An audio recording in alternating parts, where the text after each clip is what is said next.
હાય, જય શ્રી કૃષ્ણ બધાને. તો આજકાલ બધાના હેલ્થ વાઇઝ ઇસ્યુના પ્રોબ્લેમ એટલા બધા વધવા લાગ્યા છે કે કંઈક ના કંઈક બધા ડાયટ ફોલો કરતા હોય છે. તો હમણાં મેં બી લાઈક રાગીની રોટલી જમવાનું ચાલુ કર્યું છે વીટના જગ્યાએ. તો મને તો ઘણો બધો ડિફરન્સ લાગે છે કે જ્યારે આપણે રાગીની રોટલી જમીએ અને 4 રોટલી જમીએ અને જ્યારે ઘઉંની 2 જમીએ એનું ઇક્વલ થાય છે. લાઈક ઘઉંની 2 જમીએ પણ એટલું પેટ ફૂલ થઈ જાય છે. જ્યારે રાગીની 4 જમી જઈએ તો આપણને એવું લાગે નહીં કે આપણે જમ્યા છીએ. એટલી બધી હલકી હોય છે અને ડાયજેસ્ટ માટે બી એ ગુડ છે. ઇઝીલી ડાયજેસ્ટ થઈ જાય છે.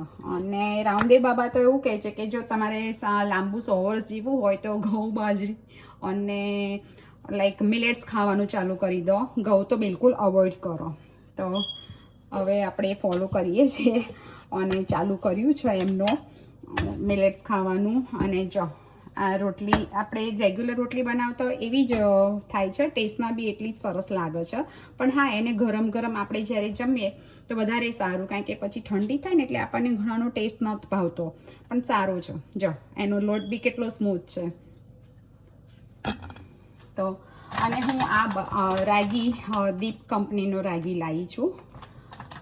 તો આઈ હોપ કે તમને બધાને પણ આ વિડીયો મારો પસંદ આવ્યો હોય. અને હું તો બસ મારું શું કહેવાય ફન માટે જ બનાવું છું.